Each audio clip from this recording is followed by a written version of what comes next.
In a world of deconstruction, how do we handle our doubts in a healthy way as ministry leaders? In this episode, I'm joined by Dr. Travis Dickinson, professor of philosophy at Dallas Baptist University. Travis has literally traveled the world addressing big questions of faith, and he's the author of Wandering Toward God. Together, Travis and I look at the value of doubt in our faith journeys. Travis also provides some great insights for ministry leaders who might be wrestling with doubts, uncertainties, and questions themselves. Are you ready? Let's go.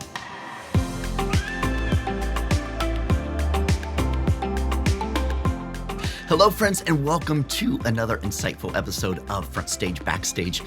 I am your host, Jason Daye.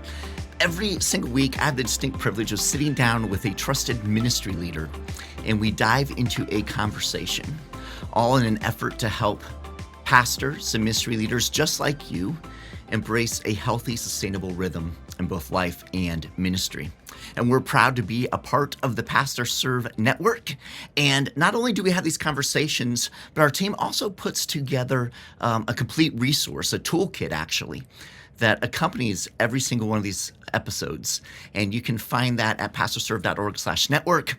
There you'll find many different resources, including a ministry leader's growth guide with key insights and reflection questions that you and the ministry team at your local church can work through to, again, dig more deeply into our conversation. Now, if you're joining us on YouTube, we ask that you do give us a thumbs up. And whether you're joining us on YouTube or your favorite podcast platform, take a moment to subscribe or follow so you do not miss out on any of these awesome conversations. And I am super excited to be joined today by Travis Dickinson. So Travis, welcome to the show. Thank you, Jason. Great to be here. Yeah, it's such a joy to have you with us. Thank you for making the time to hang out with us, Travis. Now, as a professor of philosophy who is also a devoted follower of Jesus, Travis, you have a unique perspective probably on many of the big questions that humankind wrestles with. And in recent history, there's been a lot of discussion, even a lot of media coverage about pastors and ministry leaders processing through questions, doubts, unbelief, what many have referred to as kind of a process of deconstruction. Right. Now, Travis, you've invested a lot of time studying the relationship between faith and doubt. In fact, you've literally written the book on it, or at least a book on it, right? Book, yeah. Entitled Wandering Toward God. So, Travis, to begin, I'd love to hear your thoughts on, really, why do you believe this idea of deconstructing our faith has received so much attention of late? Yeah, I think that, there is a kind of disconnect that's happening. There's a way in which we've kind of raised our kids, to just sort of, with the sort of slogan of, the Bible says it, or the pastor says it, or mom and dad say it, you should believe it, and that settles it, kind of a thing. And yet you kind of couple that with the fact that this, kind of the younger generation is just the most questioning generation, kind of grows. I'm sort of firmly in Generation X. And my kids are Generation Z. I think they would fall there. And to just question things is just sort of part of the air that they, is the air that they breathe. And so then if you couple that with a generation that's sort of just, wanted to know, more baby boomer sort of approach, where it was just sort of give me the answers to the test and so I can sort of pass it and so on. And you have this disconnect, so that we're raising this younger generation without sort of providing safe places, I think, to doubt and question their faith. When that's such a shame, it seems to me, because the church should be the first place we run when we have questions and we're struggling with what to, sort of how to approach things. And yet it's often the place that we find the least. I think a lot of kids are finding, and people, not just kids, but people aren't finding the help that they need for that. And so you've got this whole sort of movement now that's become popular, unfortunately, of, the deconstruction is sort of slippery word because it means something historically, of course. It's a sort of philosophical approach to literary texts and things like that.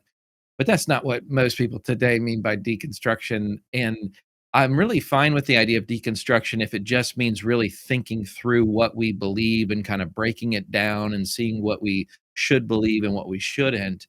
But I think the word deconstruction just too often means, it's sort of one step away from deconverting today, and that's certainly not my goal, at least. And so in the book, I've tried to sort of, carve out a sort of middle path with that so that I'm saying doubt is really important, and it's a value, but it's not a place to stay. It's not a good in itself. That my sort of slogany way to put it is that it's not the destination, but it is an important sort of stop off. But there's a lot of pastors and sort of online personalities that are celebrating doubt as if that's in deconstruction, as if that's the place to end up. And I think that's just really misguided. I think we use it as an important opportunity to ask deep and difficult questions, search for truth and knowledge. And certainly my story is one where I came out with an even greater faith as a result. Yeah, yeah, I love that, Travis, and those distinctions are very helpful, and just the idea that it's not the end all, right? The Yeah, deconstruction isn't the goal, which I right, love. That's it's part of our journey. It's part of our faith journey. That's what right. I love about wandering toward God, and just kind of your approach is that you're not fearful, of doubt, right? In fact, you embrace doubt because doubt is what leads us to really deeper understanding. And Yeah, so I really appreciate that. So, Travis, can you talk to us a little bit? Because you make this point, this distinction between doubt and unbelief. And I yeah, think oftentimes we kind of toss those two in the same basket. So talk to us a little bit about that distinction. yeah. Great. Yeah, so for me, doubt can manifest in a lot of ways, and I think that's where it gets sort of tricky to try to give a real robust definition. As a philosopher, we're always wanting these, real robust, airtight definitions, and I just don't think it's very easy to do because it manifests in so many ways. So sometimes it manifests as a sort of emotional, sort of state of being, and other times it truly is a sort of toxic place to be where there's moral attitudes and things like that.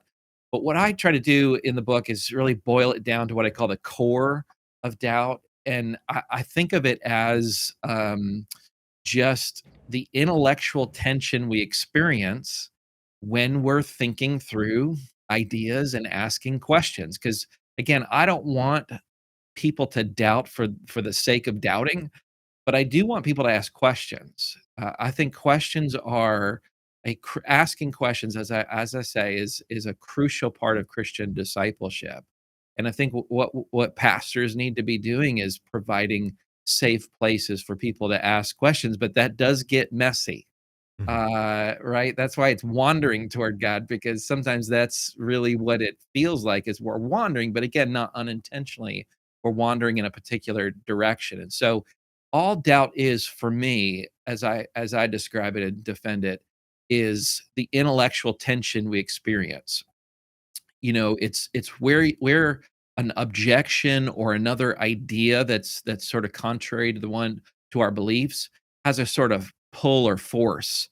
It's kind of like in the old sci-fi movies of the tractor beam, where you get sucked in, you're getting sucked in a little bit. And that could just be a little tug, or it could be just this overwhelming, force that you're feeling. And so people are in a lot of different places with that. But that's very different than unbelief. Unbelief is a choice. And I think that's a crucial point to make because most of us don't choose to doubt. I just don't think that is typically a choice. We might make choices that lead to doubting, but the doubting itself really is just an experience or something that sort of happens to us. And again, we have lots of choices what we do with the doubt, and that's the whole point of the book.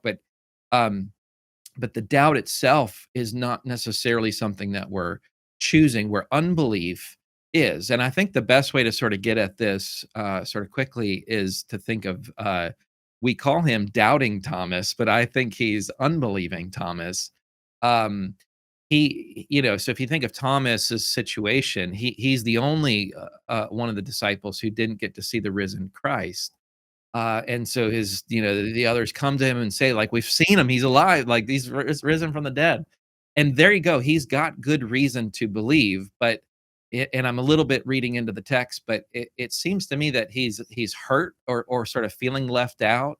And when you read that passage of what Thomas says, I mean, he throws down the gauntlet. He says, I will never believe unless I, see him, I get what you got, and as well as feel his wounds. And that's clearly a sort of choice. It's a sort of refusal to believe.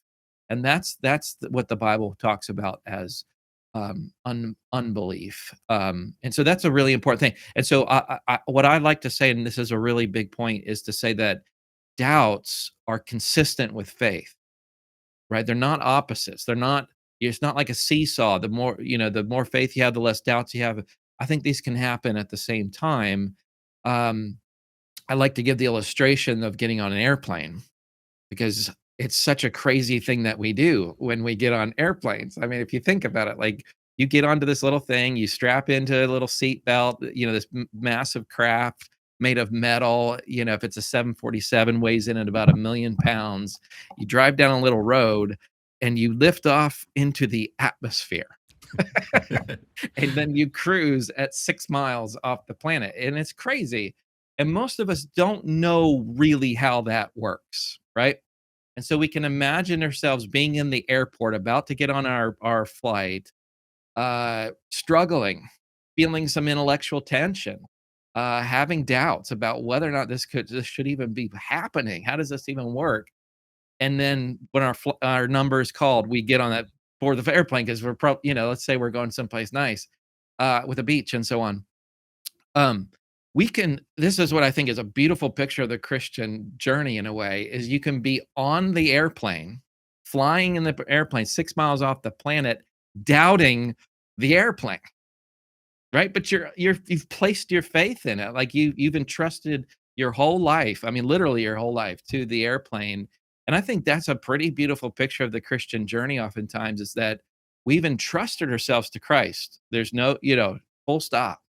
And yet we've got questions, and yet we've got intellectual tension, and that's not somehow, I mean, it's a problem because we don't want to stay there, but it's not like it destroys our faith just automatically. It's what we do with it from there.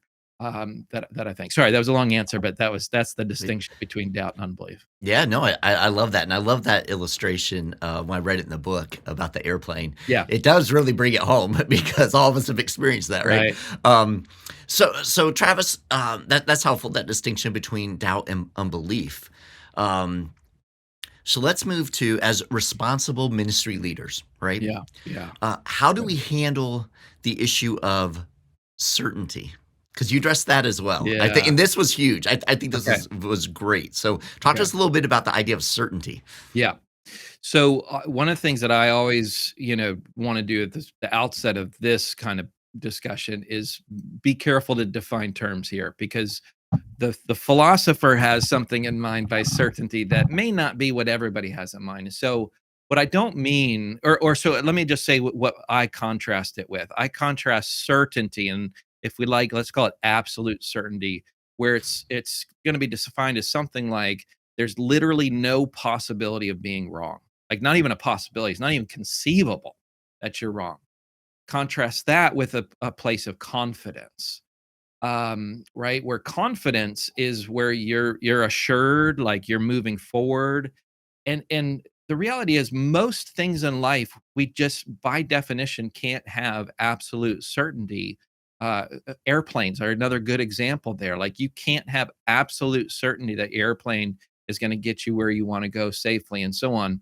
I always worry that I'm going to cause people to, like, with a fear of flying, like get even worse. But anyway, right? But you can't be certain about that. But can you be confident? Yeah, there's lots of good reasons to get on an airplane. And we can entrust our lives in a very rational way to the airplane. So when it comes to our Christian faith, I think we do, especially as ministry leaders, I think we can do a disservice to our people when we make the kind of like minimum threshold that everybody has to sort of meet as being absolute certainty about Christianity.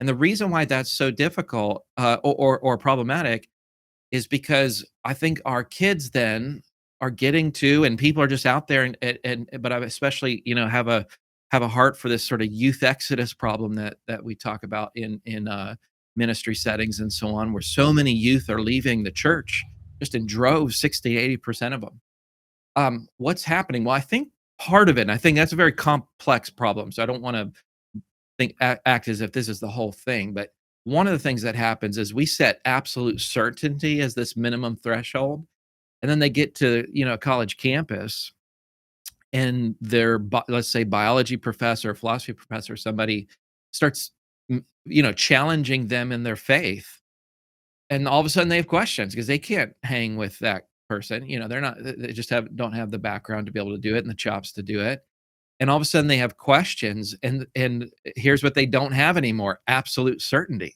That's all come crashing down because they now have at least one question. Whereas if we set as the minimum threshold something like confidence, where confidence comes through having good reasons to believe, and I think all Christians. So I'm a big apologetics guy. I teach apologetics. I've written in apologetics, but I think that Christians, generally speaking, have really good reasons to believe. Right? God has just made Himself real to them. They have answers to prayer. That we all could sit around. I mean, take almost any group of Christians, and you can sit around just chatting about what the Lord has done in your life. There you go. You've got good reasons to believe. And so what that produces, though, is it's just not going to get to absolute certainty, because there are deep and difficult questions, and there's the possibility that what we took to be an answer to prayer wasn't. It was just coincidence or something. But I think, again, it does provide confidence, though. So I want my kids. So I've got teenagers. We've got 4 kids. 2 teenagers, 2 preteens. So pray for us. No, uh, Yeah. uh, but I want, when they get to the college campus or workplace, or wherever it is, where they're being challenged in their faith, for those challenges to feel familiar, because they and walk into it with a kind of confidence that they may not have the answer, just like the alternative scenario where they're aiming for certainty. They still might not have the answer, but it's not going to make it all come crashing down. Right. So the analogy that I like to use is that when we aim for absolute certainty, it's kind of like a house of cards, just very fragile. One little card pull out and the whole thing comes crashing down. When we aim at absolute certainty, it's like that. Yeah, that's helpful, and I think for ministry leaders, all of us have different backgrounds. All of us, God has been on this journey with us in different ways. Yeah. But it seems like there are many who grew up with this sense of um, equating faith to absolute certainty, Hmm. right? And then getting out in the real world, starting to do ministry, trying to pass that along to other people. This Hmm. idea of faith equals absolute certainty, and recognizing that there are people who come from all different types of backgrounds, and they don't necessarily accept that Right. in the same way. And then there's this frustration, and I think this is where we see oftentimes in the church movement toward the extremes, right? Hmm. Hmm. So, Travis, can you talk to us a little bit from the role of a ministry leader, a pastor, as we're looking at these different pieces of what makes up our kind of human nature as we're exploring and engaging in experiencing God. What we've discussed, ideas of doubt, unbelief, Hmm. certainty, confidence. Um, from the role of a ministry leader, how do all these different pieces play into faith? Actually, Mm. how do we personally experience faith and grow in our faith, Yeah. taking in these into account, and then how do we help others do the same? Yeah. Well, and I've got a technical paper on trying to work out what faith is, kind of in its nature. Um, And where I've really come to, and I think this is really, I actually think this is very clear in Scripture that faith is really much more about what we do than anything to do with our sort of like knowledge or our evidence or our confidence and certainty. Now, what we know and what we believe, like that's definitely important for faith, but it's not quite what faith is. Faith, really, at the end of the day, is what we do with those things. And so when we think about our intellectual journeys, um, and this is again, just to briefly hit on this just a second to come back to that certainty question. Like, and I've done this when I get to speak at camps or conferences or churches, and I'll say like, okay, raise your hand if you have one question about Christianity. And of course, every person, and so I've set them up because if they have a question about Christianity, and they don't themselves have that strict absolute certainty. And so let's just be honest about that first of all, that none of us have it all worked out. I have questions myself. I've devoted myself to studying on a really high academic level for 20, what has it been? I think it's about 20 years now. Right? It's the seminary, grad school, PhD, and now I get to I get paid to work on these things. uh, and I still have a lot of things that I just don't know exactly where I wanna fall, and I'm still like, I can take a stab at it, but it's like there's a level of uncertainty, and let's just be honest about that.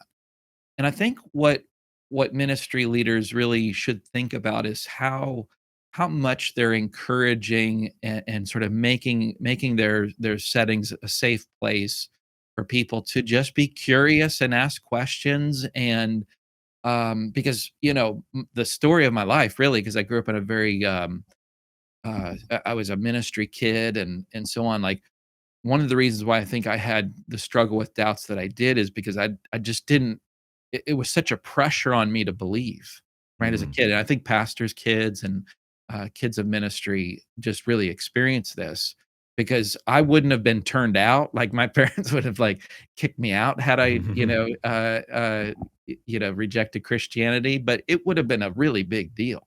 And so where I really came to doubt my own faith was realizing that I wasn't believing uh, in Christianity because I found it to be true.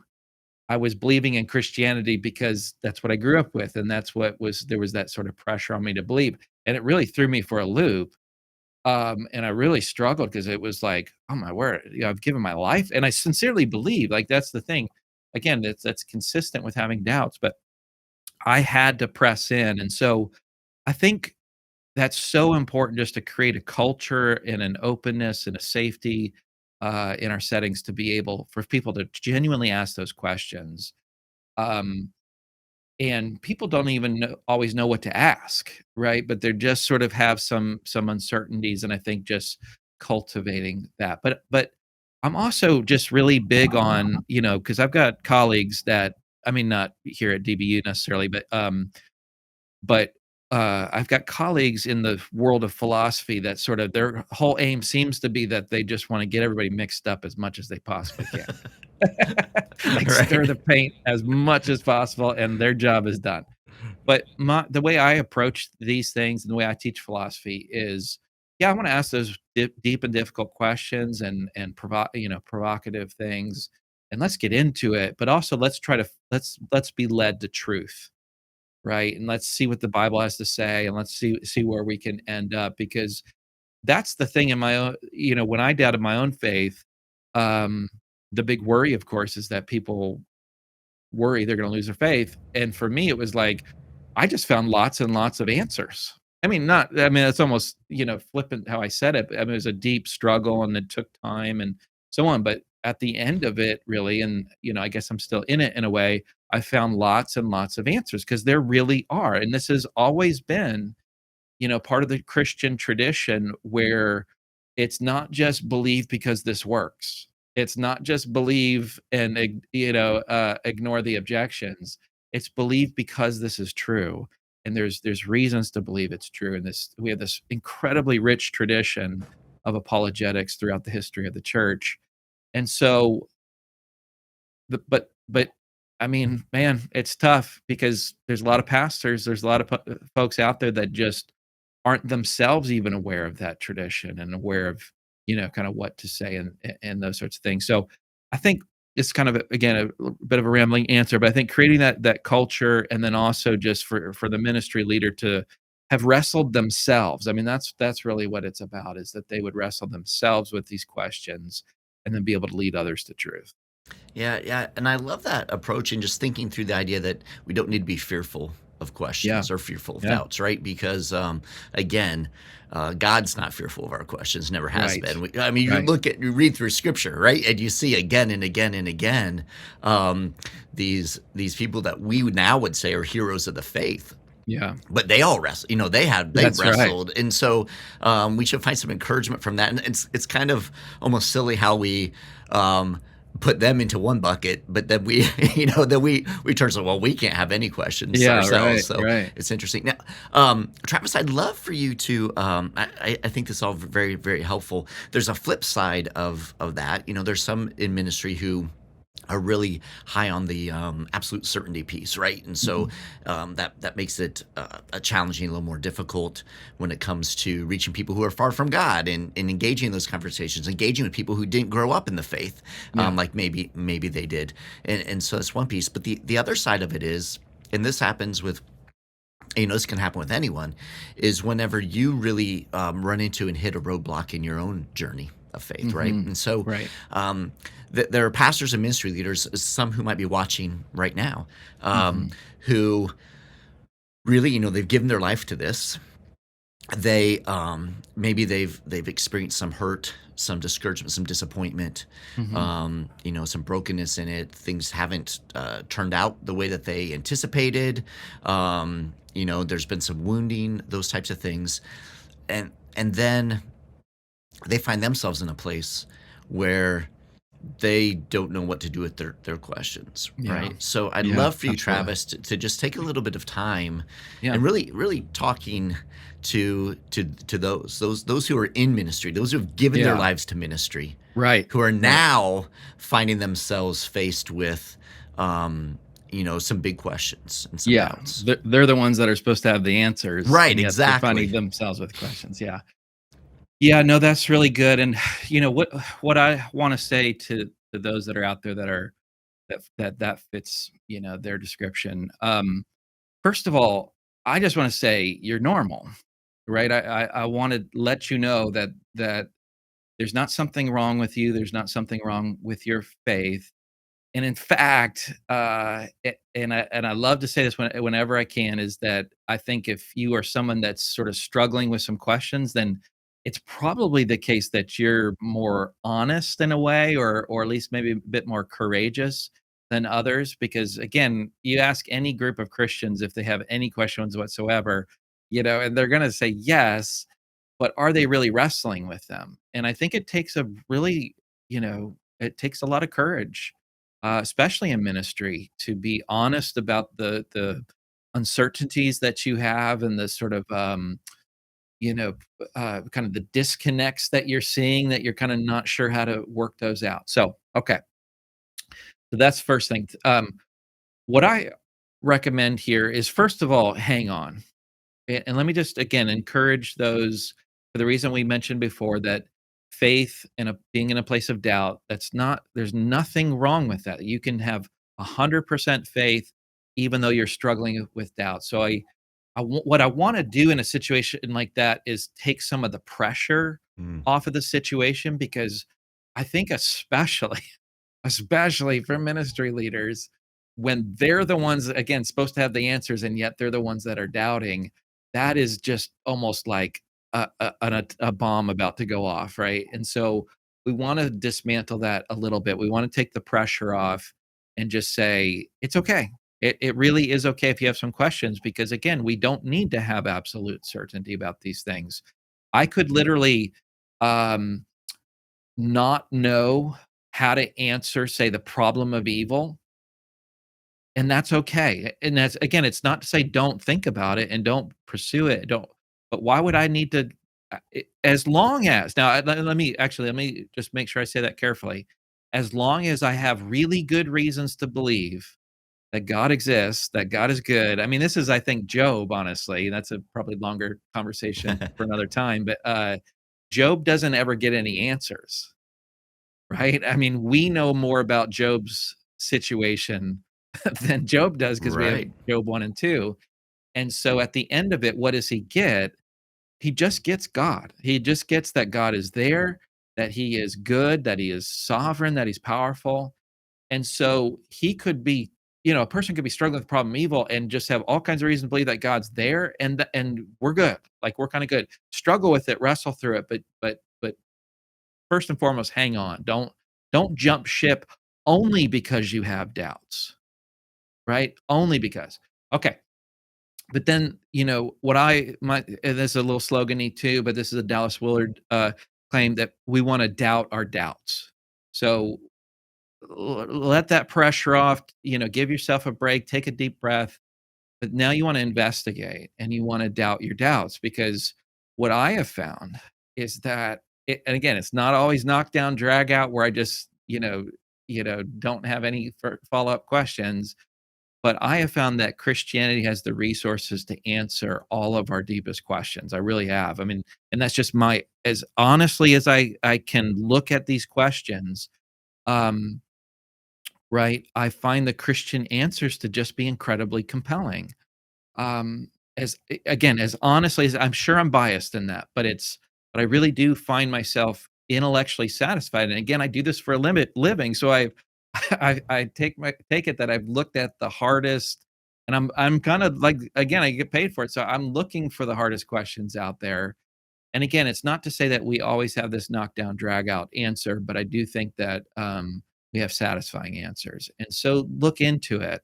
Um, I've had students come to my office like deeply struggling with doubt, and doubt can kind of make us feel like we've stumbled on a smoking gun. You know what I mean? Like it's like, oh no, I just found the hole in Christianity or something. It makes us feel that way. And I've had students come to my office and we say, well, actually, even St. Augustine kind of Right. solved that one. Not to minimize it again, but just to say like there is such a rich tradition. And we're in as some have said, the golden age of apologetics, where we've got the highest level apologetics that'll, blow the back of your head off kind of thing, trying to, understand all the way down to like kids' books, walking you through and everything in between. And so doubt your doubts, investigate it. And just a couple tips real quick is one, take it one step at a time. Don't try to get it all solved right here, right now. Because again, you don't need to, because faith is consistent with having some doubts.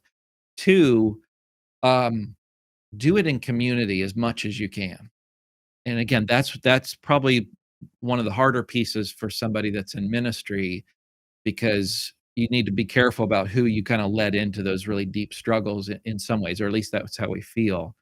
But find community, and I I say that community is pretty broad, so it could be like ideally you have somebody who's further down the path than you are, that has wrestled with some of those same questions and can kind of lead. That's ideal, and you do it, over coffee or a meal and over a long period of time.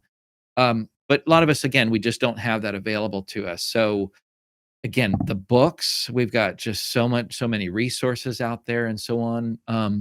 I think of that as community too. And I'm sure, the ministry here in this podcast, and there's just so many resources out there that I think, uh, avail yourself of those resources and do it as much as you can with others, because that really kind of deflates kind of our tunnel vision, tendencies when we confront questions like that. Yeah, that's super helpful, Travis. And man, I just appreciate the fact that you're wrestling with these big questions, and you're willing to kind of let us in on, kind of Yeah. the things that you're exploring, and it is an encouragement, because as we all find our place in the kingdom, as we have different ministry responsibilities, that we can have kind of a sense of community and wrestle through these questions together. And like you said, Yes. sometimes it might be hard, because you know, feel pressured that you can't let people know you're asking these questions. And that's why, you know, as you said, there are other opportunities or ministries. We have coaches that would be happy Yeah. to, you know, walk through people in these as they're wrestling with these big questions. But Travis, I certainly appreciate you making the time. If people want to connect more with you, some of the different ministry that you're doing, the questions that you're exploring, your Yeah. books, those types of things, what's the best way for them to do that, Travis? Yeah, my website would be best, and that's just my first and last name, with the .com, so travisdickinson.com, and, yeah, I do a newsletter, and I actually have a free book that's available if people sign up for the newsletter, and then blogging from time to time. I should be doing more, but yeah, it's really what it is. I mean, this project was one of me and again, I really am confident in my Christian beliefs, but it's the journey to get there, is very personal for me, and so, yeah, anyway, so that's the the website and then, yeah, the books and things, Yeah, so awesome, brother. And for those of you who are watching along or listening along, we will have links to Travis's website, links to his book, Wandering Toward God, his other things at it's all be in the toolkit for this episode. And you can find that at pastorserve.org/network. So we'll have that all there for you. Travis, again, brother, thank you so much for making the time to hang yeah. out with us today. Thank you for wrestling with those questions and for sharing kind of your insights from your journey. I certainly appreciate it.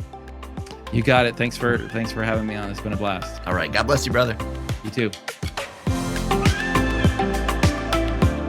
Now, before you go, I want to remind you of an incredible free resource that our team puts together every single week to help you and your team dig more deeply and maximize the conversation that we just had. This is the weekly toolkit that we provide. And we understand that it's one thing to listen or watch an episode, but it's something entirely different to actually take what you've heard, what you've watched, what you've seen, and apply it to your life and to your ministry. You see, FrontStage BackStage is more than just a podcast or YouTube show about ministry leadership.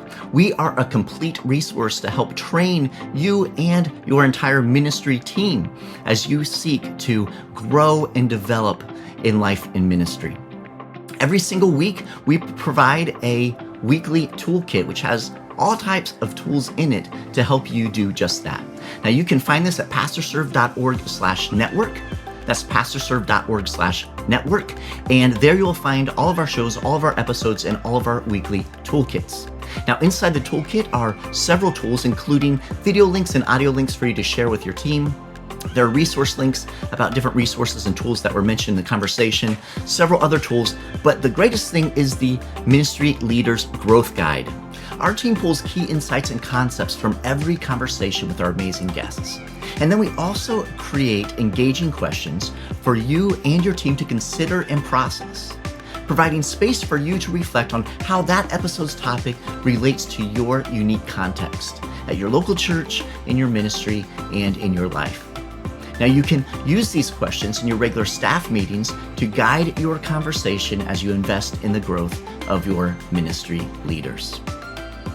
You can find the weekly toolkit at pastorserve.org/network. We encourage you to check out that free resource. Until next time, I'm Jason Daye, encouraging you to love well, live well, and lead well. God bless.